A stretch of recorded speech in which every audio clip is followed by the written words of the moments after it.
Well, you'd guess the killer was wearing gloves, even if he wasn't thinking about Prince. It was cold out, but you'd think the guy that sold him the cigarettes. Bannerman grinned. "You've got a head for this work," he said, "but you're not a smoker." "No," Johnny said. "I used to smoke a few cigarettes when I was in college, but I lost the habit after my accident." "A man keeps his cigarettes in his breast pocket. Take them out, get a cigarette, put the pack back. If you're wearing gloves and not leaving fresh prints every time you get a butt, what you're doing is polishing that cellophane wrapper. Get it? And you missed one other thing, Johnny. Need me to tell you?" Johnny thought it over and then said, "Maybe the pack of cigarettes came out of a carton, and those cartons are packed by machine." "That's it," Bannerman said. "You are good at this." "What about the tax stamp on the package?" "Maine," Bannerman said. "So if the killer and the smoker were the same man," Johnny said thoughtfully. Bannerman shrugged. "Sure, there's a technical possibility that they weren't. But I've tried to imagine who else would want to sit on a bench in the town common on a cold, cloudy winter morning long enough to smoke 12 or 16 cigarettes, and I come up a blank." Johnny sipped his tea. "None of the other kids across saw anything?" "Nothing," Bannerman said.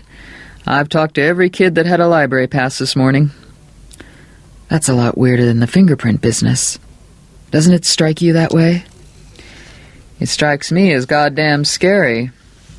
Look, the guy is sitting there, and what he's waiting for is one kid, one girl, by herself. He can hear the kids as they come along, and each time he fades back behind the bandstand." "Tracks," Johnny said. "Not this morning. There was no snow cover this morning, just frozen ground. So here's this crazy shitbag that ought to have his own testicles carved off and served to him for dinner. Here he is, skulking behind the bandstand. At about 8:50 a.m., Peter Harrington and Melissa Loggins come along. School has been in session about 20 minutes at that time. When they're gone, he goes back to his bench. At 9:15, he fades back behind the bandstand again. This time it's two little girls, Susan Flaherty and Katrina Bannerman." Johnny set his mug of tea down with a bang. Bannerman had taken off his spectacles and was polishing them savagely. "Your daughter crossed this morning? Jesus!" Bannerman put his glasses on again. His face was dark and dull with fury.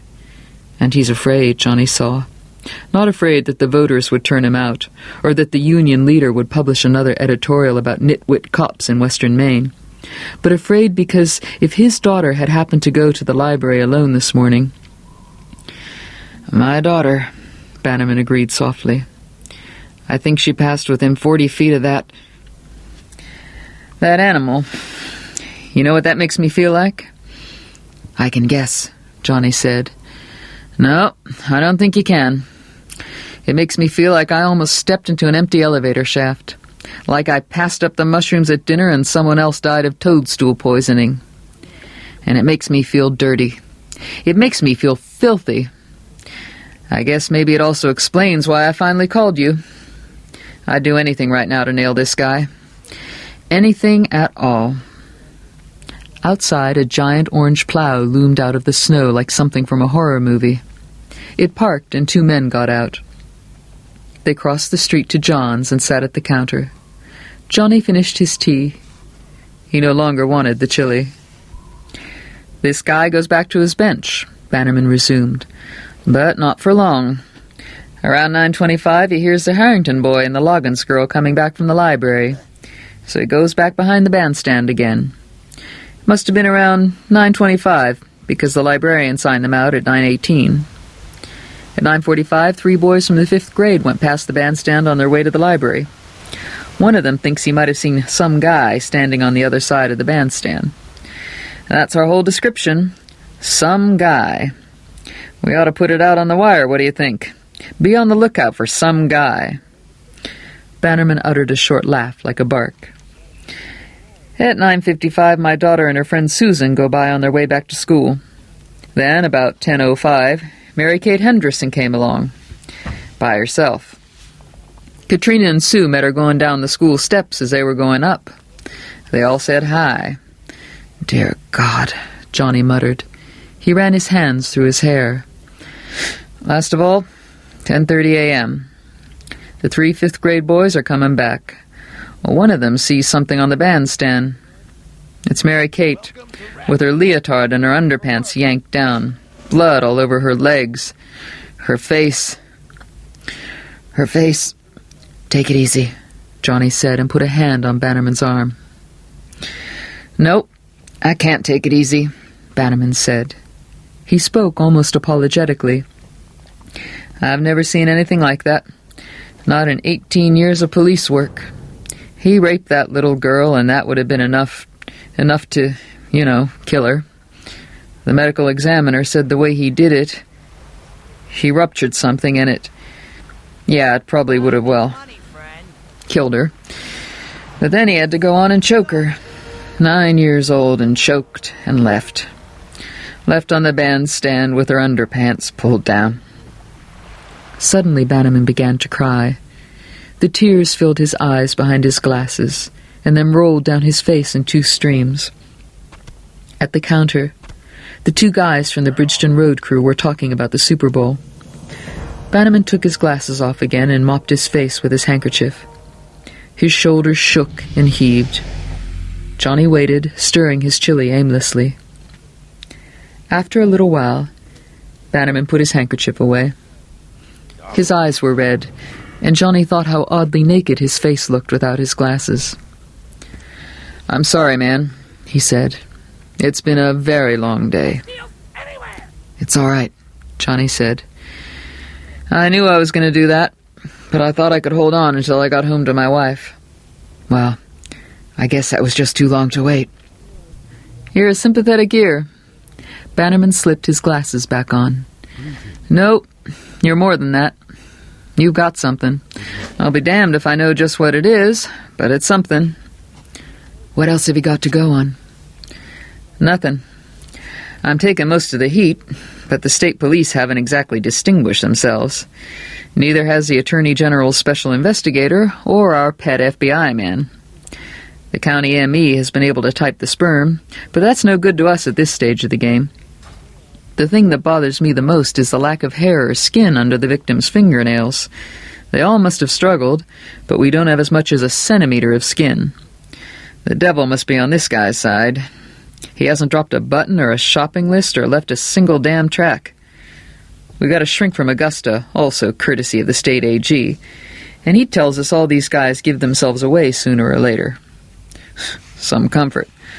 What if it's later? Say about 12 bodies from now. The cigarette pack is in Castle Rock? Yes. Johnny stood up. Well, let's take a ride. My car? Johnny smiled a little as the wind rose, shrieking outside.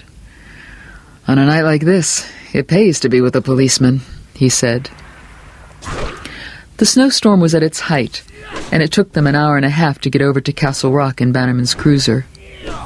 It was 10:20 when they came in through the foyer of the town office building and stamped the snow off their boots. There were 6 reporters in the lobby, most of them sitting on a bench under a gruesome oil portrait of some town founding father, telling each other about previous night watches. They were up and surrounding Bannerman and Johnny in no time. Sheriff Bannerman, is it true that there has been a break in the case?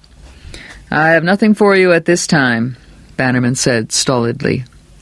There's been a rumor that you've taken a man from Oxford into custody, Sheriff. Is that true? Nope.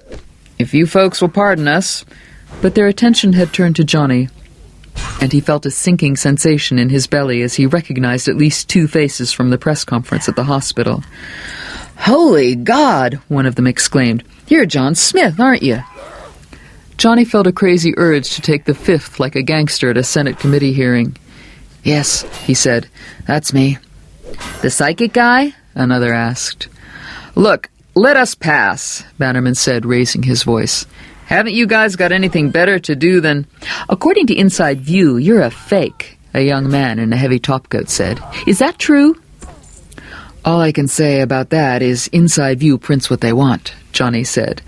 Look, really, you're denying the Inside View story? Look, I really can't say anything more. As they went through the frosted glass door and into the sheriff's office, the reporters were racing toward the 2 payphones on the wall by the dog warden's office. "Now the shit has truly hit the fan," Bannerman said unhappily. "I swear before God I never thought they'd still be here on a night like this. I should have brought you in the back." "Oh, didn't you know?" Johnny asked bitterly. "We love the publicity. All of us psychics are in it for the publicity." "No, I don't believe that," Bannerman said. "At least not of you. Well, it's happened. Can't be helped now." But in his mind, Johnny could visualize the headlines. A little extra seasoning in a pot of stew that was already bubbling briskly. "Castle Rock Sheriff deputizes local psychic in strangler case." "November killer to be investigated by seer." "Hoax admission story a fabrication, Smith protests." There were 2 deputies in the outer office, one of them snoozing, the other drinking coffee and looking glumly through a pile of reports. "His wife kick him out or something?" Bannerman asked sourly, nodding toward the sleeper. "He just got back from Augusta," the deputy said. He was little more than a kid himself, and there were dark circles of weariness under his eyes. He glanced over at Johnny curiously. "Johnny Smith? Frank Dodd. Sleeping Beauty over there is Roscoe Fisher." Johnny nodded hello. "Roscoe says the AG wants the whole case," Dodd told Bannerman. His look was angry and defiant and somehow pathetic. "Some Christmas present, huh?" Bannerman put a hand on the back of Dodd's neck and shook him gently. "You worry too much, Frank.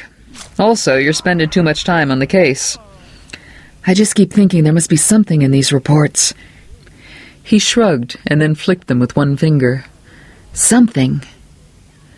"Go home and get some rest, Frank, and take Sleeping Beauty with you. All we need is for one of those photographers to get a picture of him. They'd run it in the papers with a caption like, 'In Castle Rock, the intensive investigation goes on,' and we'd all be out sweeping streets." Bannerman led Johnny into his private office. The desk was awash in paperwork. On the windowsill was a triptych showing Bannerman, his wife, and his daughter Katrina. His degree hung neatly framed on the wall, and beside it, in another frame, the front page of the Castle Rock Call, which had announced his election. "Coffee?" Bannerman asked him, unlocking a file cabinet. "No, thanks. I'll stick to tea." "Mrs. Sugarman guards her tea jealously," Bannerman said. "Takes it home with her every day. Sorry. I'd offer you a tonic, but we'd have to run the gauntlet out there again to get to the machine. Jesus Christ, I wish they'd go home." "That's okay." Bannerman came back with a small clasp envelope. "This is it," he said. He hesitated for a moment, then handed the envelope over. Johnny held it, but did not immediately open it. "As long as you understand that nothing comes guaranteed. I can't promise. Sometimes I can, and sometimes I can't."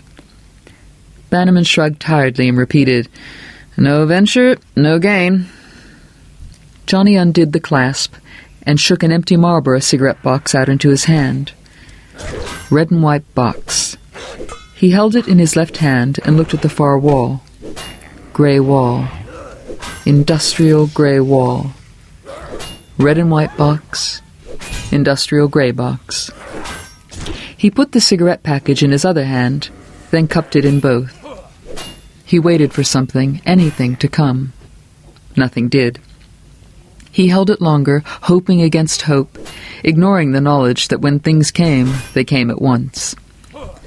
At last he handed the cigarette box back. "I'm sorry," he said. "No soap, huh?" "No." There was a perfunctory tap at the door, and Roscoe Fisher stuck his head in. He looked a bit shamefaced. "Frank and I are going home, George. I guess you caught me cooping." "As long as I don't catch you doing it in your cruiser," Bannerman said. "Say hi to Deanie for me." "You bet." Fisher glanced at Johnny for a moment and then closed the door. "Well," Bannerman said, "it was worth the try, I guess. I'll run you back." "I want to go over to the Common," Johnny said abruptly. "No, that's no good. It's under a foot of snow." "You can find the place, can't you?" "Oh, of course I can. But what'll it gain?" "I don't know." But let's go across. Those reporters are going to follow us, Johnny. Just as sure as God made little fishes. You said something about a back door. Yeah, but it's a fire door. Getting in that way is okay, but if we use it to go out, the alarm goes off. Johnny whistled through his teeth. Let them follow along, then. Bannerman looked at him thoughtfully for several moments, and then nodded. Okay. When they came out of the office, the reporters were up and surrounding them immediately. Johnny was reminded of a run-down kennel over in Durham where a strange old woman kept collies. The dogs would all run out at you when you went past with your fishing pole, yapping and snarling and generally scaring the hell out of you. They would nip but not actually bite. Do you know who did it, Johnny? Have any ideas at all? Got any brainwaves, Mr. Smith? Sheriff, was calling in a psychic your idea? Do the state police and the AG's office know about this development, Sheriff Bannerman? Do you think you can break the case, Johnny? Sheriff, have you deputized this guy? Bannerman pushed his way slowly and solidly through them, zipping his coat. No comment, no comment. Johnny said nothing at all. The reporters clustered in the foyer as Johnny and Bannerman went down the snowy steps.